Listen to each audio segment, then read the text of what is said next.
Les crotos qu'on vous a présentés ce soir dans ce téléjournal fait réfléchir sur les dangers d'utiliser son téléphone cellulaire au volant, le fameux texto. Yvon Lapointe est directeur du service de l'éducation routière à CAA Québec. Bonsoir. Bonsoir. Une histoire comme celle-là, ça fait réfléchir, mais malheureusement, ça reste pas longtemps en mémoire des gens, ça. Les gens se donnent une obligation de traiter leur texto au volant ou de répondre au cellulaire parce que c'est un phénomène les deux phénomènes se ressemblent beaucoup en termes de risque, de danger. Alors, mais la question qu'il faut se poser, c'est qu'est-ce qui est si urgent pour répondre au cellulaire? On est à la maison parfois et on est en conversation avec quelqu'un puis on va attendre avant de répondre au téléphone ou avant de traiter un texto. Mais pourquoi sur la route, on se donne cette obligation? On voit ça partout sur la route. Les gens sautent sur leur cellulaire dès qu'il y a une petite sonnette qui se manifeste ou une vibration. Alors, ils ne sont pas conscients nécessairement des dangers ou s'ils sont conscients, ils ignorent tout simplement. Quand une histoire comme celle-là nous est racontée, on réfléchit puis on se dit « c'est vrai, c'est dangereux oui. ». Mais vous me disiez juste avant qu'on entre en onde que malheureusement, ça dure pas longtemps, ça. Ouais, on se fait peur, et puis ça dure, comme les simulations.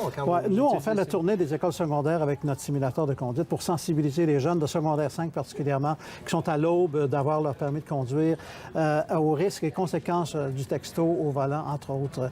Et ils sortent, à la fin de la séance, ils n'en reviennent pas, ils nous donnent la main, ils sont contents, puis ils se disent « Hey, c'est donc bien dangereux ». Mais on est conscient que dans une semaine ou deux, ça va être oublié, puis ça va redevenir naturel pour eux de répondre au cellulaire. Alors, la conséquence, c'est comme n'importe quelle, dans le fond, n'importe quelle publicité ou sensibilité. Oui. La SAQ en fait. C'est ça. C'est bon maintenant, mais il faut redonder, il faut revenir à la charge constamment. Mais il faut aussi penser que le contrôle policier est très important. Plus les policiers vont intervenir, je pense en 2012, entre autres, il y a eu près de 64 000 constats d'infraction d'émis pour avoir texté ou répondu au téléphone au volant. Mais c'est bien peu comparé au nombre d'usagers de la route. Il y a 5,5 millions de détenteurs de permis de conduire au Québec.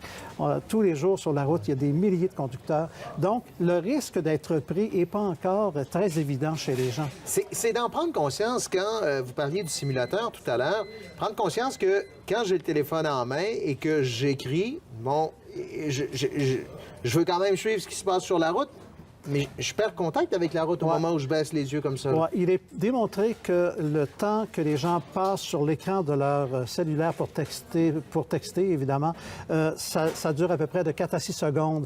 Il ne faut pas oublier qu'à 90 km/h, ils se sont déplacés l'équivalent de la longueur d'un terrain de football sans voir devant.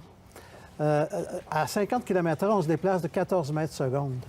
À 100 km/h, de 28 mètres secondes. Donc, le test, il ne faut pas le faire, mais si tu imaginez de se fermer les yeux et de rouler sur un terrain de football, et peut-être peu importe, il y a peut-être des enfants qui vont traverser, il y a peut-être des gens qui vont changer de voie. Conduire à l'aveugle, c'est ça. C'est qu'on conduit sans être conscient qu'il faudra peut-être s'ajuster au mouvement de circulation, au ralentissement des automobilistes ou au passage d'un piéton, d'un cycliste, peu importe, un feu de signalisation, par exemple.